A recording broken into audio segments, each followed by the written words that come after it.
Welcome viewers to the June 8th edition of 284 News. I am Jacka Wooding, bringing you our top stories from this week. Thank you so much for joining us. The torrential rainfall experienced throughout the British Virgin Islands on Wednesday and Thursday has once again highlighted the weakening infrastructure of the territory, from overflowing guts to excessive landslides and damaged roadways. The slightest natural disasters seem to constantly keep painting the BVI's infrastructure as backwards.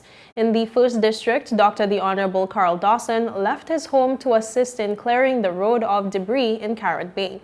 Meanwhile, Minister for Communications and Works, the Honorable Kai Reimer, quickly mobilized with teams from the Public Works Department to address residents on cleanup efforts across Tortola. We are just encouraging persons. We had a lot of rain in the past 24 hours.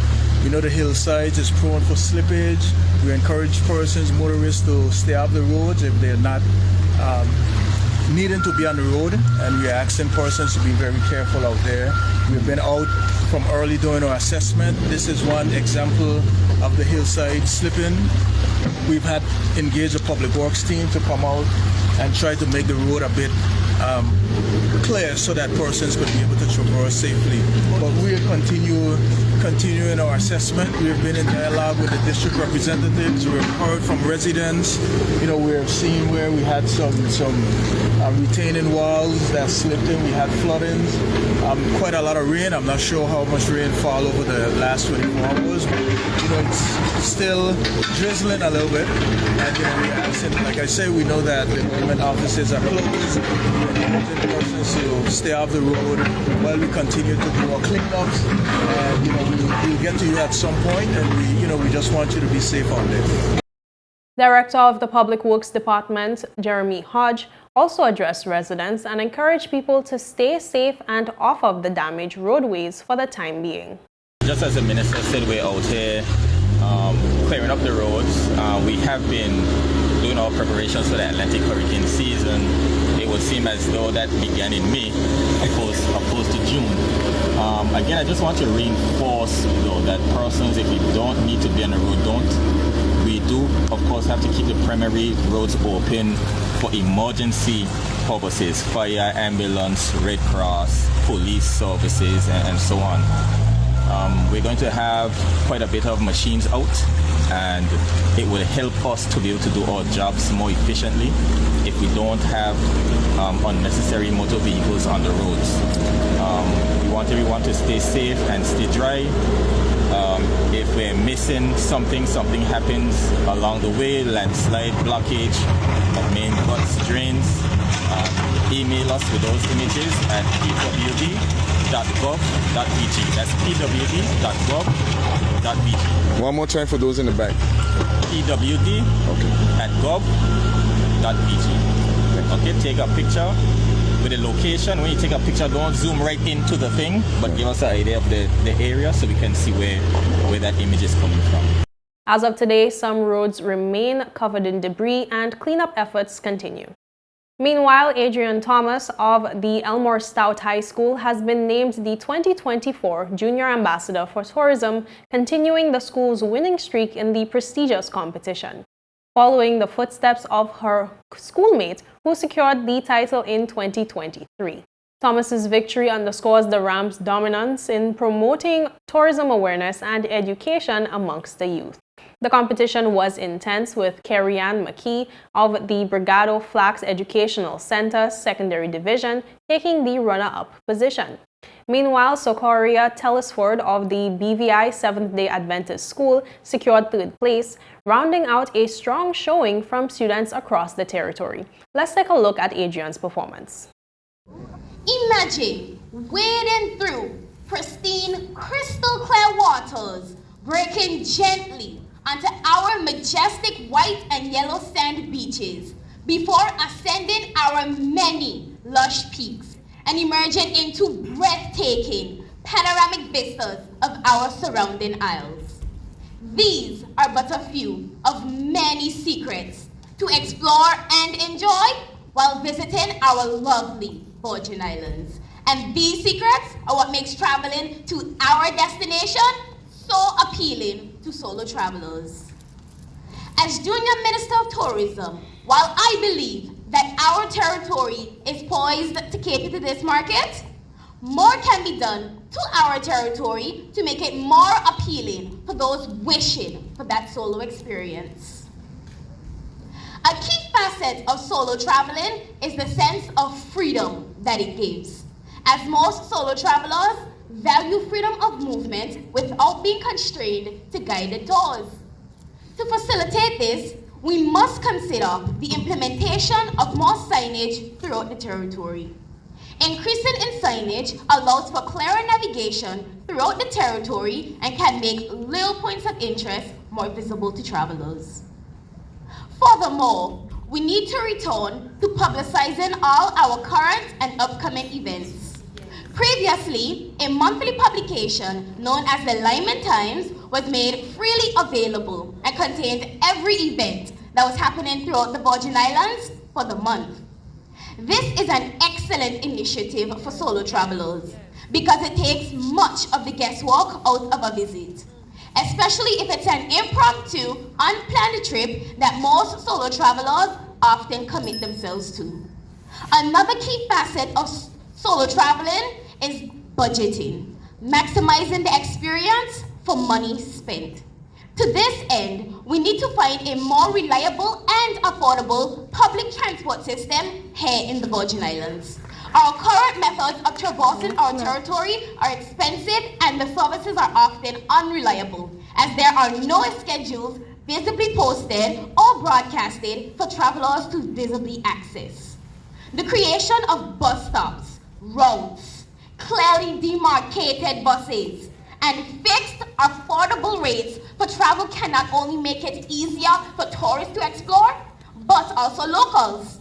With global tourism expected to return to pre-pandemic levels this year, we must seize this opportunity and invest in our infrastructure to attract a more diverse brand of traveler today.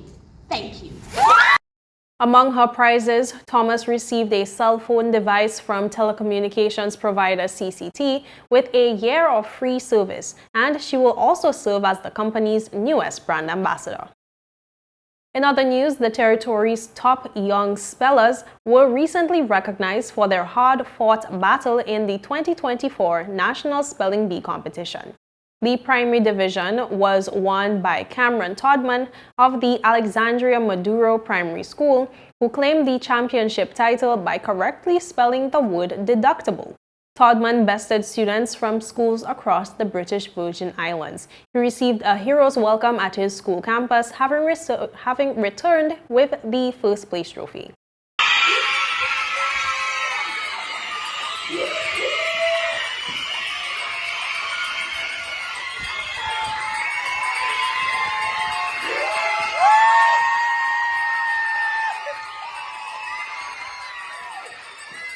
The secondary division competition was equally as competitive, with Lennox Clancy of the Siboney Center for Excellence emerging victorious. He clinched the win by correctly spelling every single word that day. Meanwhile, Waynella Moore of the Brigado Flax Educational Center and Aaliyah Williamson of the Virgin Islands School of Technical Studies were tied with 40 points. The annual BVI Spelling Bee competitions aim to promote academic excellence, build self-confidence, and cultivate skills like public speaking in the territory's youth. This year's winners receive trophies, among other rewards. And with that, viewers, we take a quick word from our sponsors. Stay with us. We'll be right back. Some claim that the age of a true gentleman is far behind us, but we disagree. He may appear in different guises today, but the values and ideals that make him a gent still stand. The Art of a Distinguished Gentleman by yours truly, Ron Grant, presents Season 6. Introducing Sheldon Frett, actor, film producer, writer. Daylon Vantapool, entrepreneur.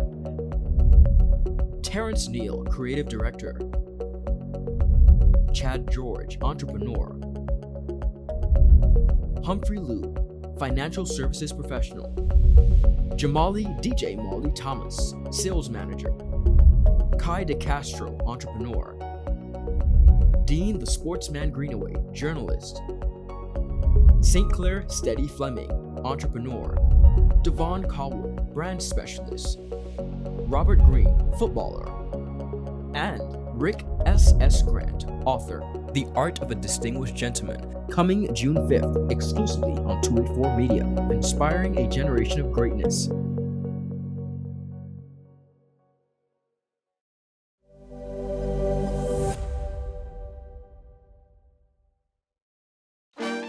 That's just not cricket.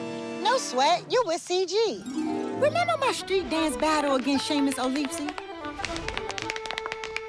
I went on to win the title of Miss Irish-ish, set to perform at nursing homes around the world. Then this happened. Seamus on you, Seamus. Anyway, I was covered. Let's bounce. Comprehensive motor cover for damage and more. CG Insurance. Good like that. Welcome back and thank you so much for staying with us. It was a weekend filled with healthy entertainment and excitement as corporate businesses, track clubs, and schools from the primary and secondary divisions converged at the A.O. Shirley Recreation Ground to participate in the inaugural Patrick Harrigan Relays. Kamal Haynes has the details. Day one of the highly anticipated event kicked off with an opening ceremony, which saw the participants parading across the track representing their respective primary schools. After the opening remarks from the officials, which included the acting chief education officer and the minister for education, youth affairs and sports, the crowd in attendance witnessed fierce competition between the 9 participating primary schools. Of the 8 finals, Eunice Adams Primary won the senior boys 4x100 and the under 9 girls 4x50. Joyce Samuels won the senior girls 4x100 and the under 9 boys 4x50. Brigada Flats Educational Center took the under 11 boys 4x100 and the senior boys 400 meter sprint medley. Francis Letsom took the under 11 girls 4x100 and Robinson O'Neill Primary the senior girls 800 meter sprint medley. Well, let's take a look at the closely contested under 9 girls 4x50 meter relay final and the senior boys 4x100 meter final. And they're ready now, and they're off. Seems like an even start, Paul. As you can see, coming up there in the purple. Yes. We have first handoff, and it's good. Purple still lead. On the inside, Paul, look close on the inside. It looks good on the inside. Yes, there's she hands lane off 1 first. as well. Yes, so lane 1 and lane 4. It's going to be a tight one. It's got a good race going on here. Oh, is that oh dear, this one came through very fast. that's the yellow. This could be good. This could be good. It could be good. Eunice Adams still taking it. It was very close indeed in the end. Yes. I'll be keen to see the times on that one. It's a clean break. Yes. Should be a good one. Yes. All even up to this point, Carl. Yes. No one really seems well. Lane 7. Yes, that looks like Lane 7 certainly is ahead. Oh, not a good exchange there, but oh my goodness. Lane 5. Of course, Eunice Adams. Francis Letsom. Yeah, that kid is quick on that backstretch. Yeah. Oh my goodness. He's flying. Good. Oh yeah. Eunice Adams all the way. The battle is for second place. Second place. This was second place. Oh yes, that's a fight for second place. Oh, this is a tight one. It's good. Yes. So there you have it. As you can hear the noise in the background. Yes. The entertainment continued into day 2 of the event, which saw a much larger crowd in attendance. At the secondary school level, the Elmore Stout High School swept the relay events, taking the under 15, 17, and open girls and boys 4x100 and 4x400 meter relays. Well, let's take a look at the girls 4x100 meter relay final. And they're off. It's an even break. Let's see how we start. Oh dear me, somebody's already injured. Under 17, but why would she have? Flax is looking for the victory. Oh, this is going to be a tight one. This is going to be a tight one. Yeah. Here comes Asia McMaster. Here comes McMaster. McMaster's trying to take her down. McMaster's coming for her. Can McMaster catch her? Can McMaster catch her? Can McMaster catch her? McMaster catch her? Yes. She's taking her out. There was also stiff competition between the track clubs, with Talent X taking the open women 4x100 meter final, top notch with the open men 4x100 meter and open men 4x400 meter finals, and Raw Skills the open women 4x400 meter final. But certainly, the crowd favorite was the corporate races, which saw FSU regulators taking the women 4x100 meter final, Republic buying the men 4x100 meter final, and Road Runners the mixed 800 meter sprint medley final. Well, here's a look at the corporate men and women finals. Go, and they're off. This could be a good one, Carl. Look for the police. Look for the look at red. Look at that guy in red. Education. Education is out there. Oh my goodness. Education is out there. He's waiting. Oh my goodness, what is going on here? This could be a good finish. Yeah, the police. The police. Oh, here come the police. The bank. Oh, the bank. This could be tight. The bank. The bank. The bank. The bank. The bank. The bank. You can't catch him. The bank. You can't catch him. The police. The police is 5th and 6th. How the police come 5th and 6th? And they're off. It's a clean break.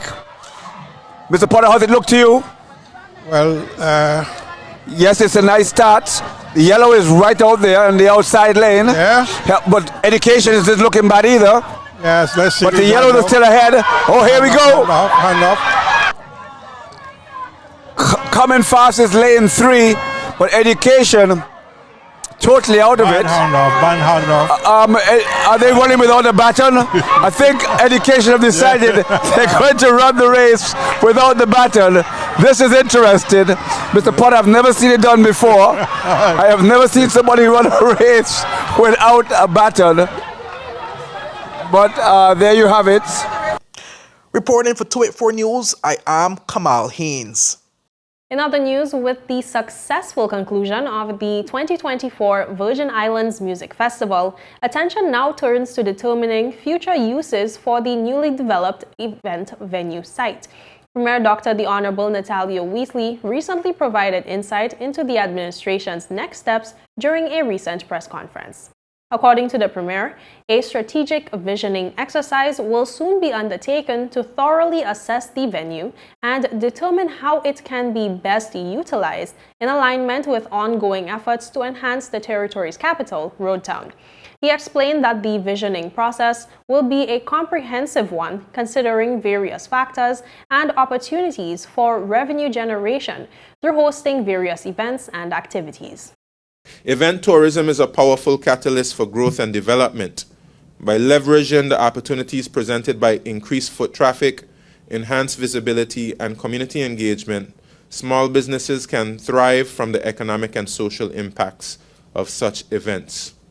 Moving forward, my government will implement a strategic visioning exercise to assess the venue space for the recently concluded Music Fest and how that can be fully capitalized on and how it fits into our efforts to improve our capital. When questioned by reporters, the Premier provided more details on what this strategic exercise will entail. Okay, when I said I'd be debriefing with the stakeholders, that's in reference to how the execution of the Virgin Islands Music Festival will be improved. But I also mentioned that we're going to have a visioning exercise.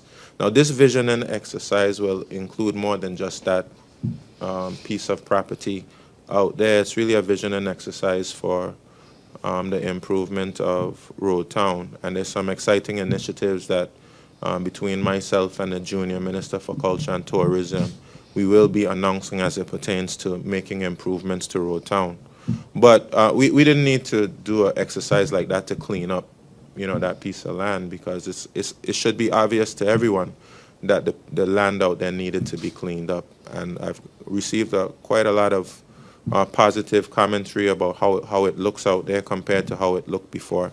It was right in view of our cruise ship passengers. It's the first thing that they met when they came to the Virgin Islands. So I believe now it's a much more attractive site.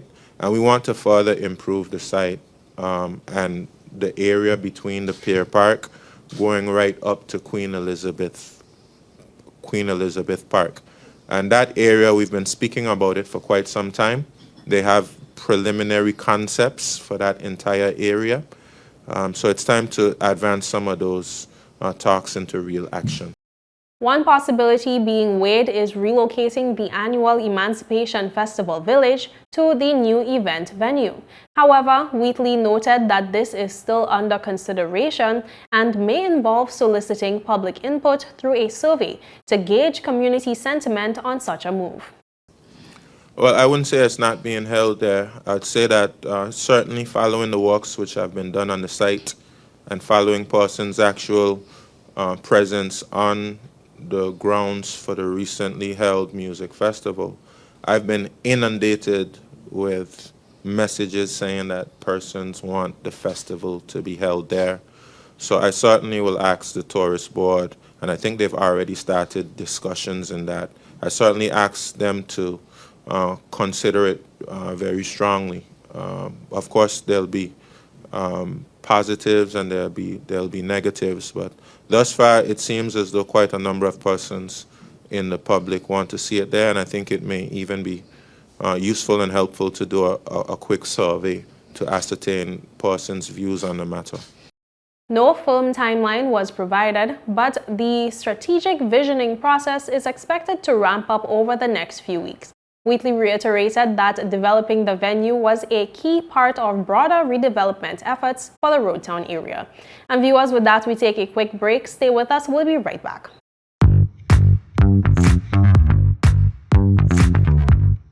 Hi, my name is Judy, VI Motors Operations Assistant, and today I'm here with Ding, one of our mechanics, and we are going to show you how you can check your engine oil level, as it's an essential part in maintaining your engine's health. First, let's pop the hood. Here's the oil dipstick. We'll pull it out, wipe it clean with a cloth, reinsert it, and pull it out again to get an accurate oil level reading. As you can see, the oil level should be between the minimum and maximum markers on the dipstick. If it's below the minimum, it's time to add some oil. Checking your oil level is simple yet a crucial task. Make sure to do it regularly to keep your engine running smoothly. And remember, if you're not sure about your vehicle's specific oil requirements, always consult your owner's manual or a professional mechanic at VI Motors. We offer a diverse range of top quality engine oils, so visit us at Dove's Bottom or our location at Patch Point, Virgin Gorda, or call us at 494-2496 or visit us on our website at www.vimotors.com. Start the year off with more. More speed, more downloading, more savings, and more fire. CCT Fire Fiber Internet gives you the speed you need to keep the whole family connected. Packages starting at $119 with speeds from 300 megabytes per second, super fast, unlimited downloads, even more reliable connectivity, plus free live streaming TV for the family to enjoy. Sign up for the absolute best fiber internet service in the BVI, CCT Fire, and pay no installation fee. Plus, get CCT Live TV for free. You deserve more. Get more with CCT. Life Unlimited.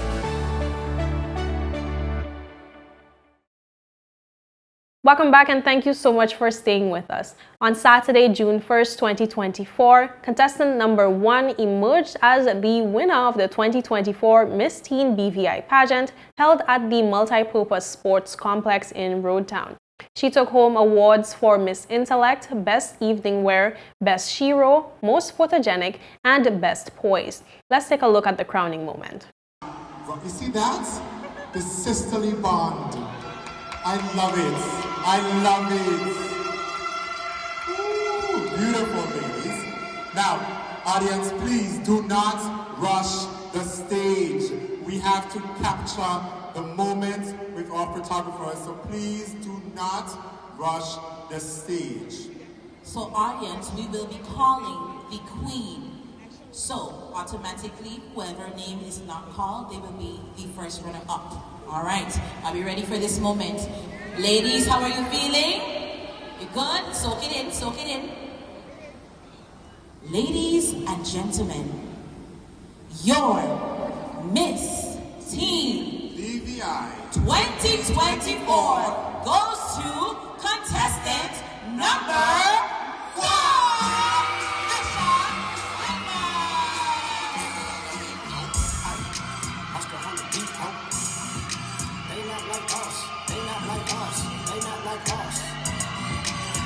like boss. They not like boss. They not like boss. You think the band don't let you disrespect pop? I think the Oakland show will be your last stop. They cold foul. I don't know why you still pretending. What is the hour? We would like to congratulate all three of our beautiful young. The first runner-up was contestant number 2, Tia Herbert, who won Best Talent and Miss Popularity awards, while contestant number 3, Ariel Stewart, received Miss Congeniality. Each contestant depicted a local shiro, as well as choosing from various platforms for which they wanted to raise awareness as queen. Is an Olympian. She is a Pan American Games winner. She is a NACAC silver medalist. She is a CAC Games winner. She is Chantel Malone. We celebrate all of her accomplishments in this costume entitled EVI Citius Altius Fortius Celebration. She has run faster. She has jumped higher. She has gotten stronger. And for this, we celebrate you. This costume showcases feathers to celebrate Chantel's contributions to the territory as she bears this territory's flag on every podium she has stepped on. On her head, Tia is adorned with the crown of long jump spikes with wings as a nod to her flight to the sandpit in many international competitions. The bodice of this gown represents the national athletic wear of the territory that Chantel has gracefully worn to every competition. The back piece celebrates Chantel's contribution to the Olympic Games thus far. We cannot celebrate her without showcasing her accomplishments in the form of medals, which are draped at the shoulders and neck. Miss Teen BVI 2024's platform is Looking Good Eye Care Education for All, and she's expected to represent the BVI at a regional and international pageant in the coming months. Meanwhile, Kamau Georges took the stage this week at the prestigious Broadcast Music Inc. Awards to accept a Pop Music Award. Georges, alongside award-winning DJ and producer Clinton Sparks, were honored for their collaborative work with DJ White Shadow on Lady Gaga's hit record Bloody Mary. The news of Georges' attendance at the awards ceremony was revealed by Sparks himself through an Instagram story, expressing his excitement about Georges flying out to accept the award together. And viewers, that's it for today's news roundup. Be sure to follow us for daily news updates at 284media.com, like us on Facebook at 284media, and 284BVI on Instagram, X, formerly Twitter, and Threads. And be sure to join our WhatsApp channel. The QR code is currently on the screen. I'm Jacka Wooding, and I will see you again next week, so have yourself a safe and enjoyable weekend. Goodbye. At Partners for Kids, your child's health and happiness are at the heart of everything we do. We've been the trusted medical home for children and adolescents up to 18 years old. And now, we are excited to welcome a new member to our family of healthcare professionals. Introducing Dr. Aisha Maxwell, our new family practitioner. Dr. Maxwell brings a wealth of experience and deep passion for pediatric and adult care, ready to join our team in providing first-rate health services to your family. At Partners for Kids, we believe in a collaborative approach to healthcare.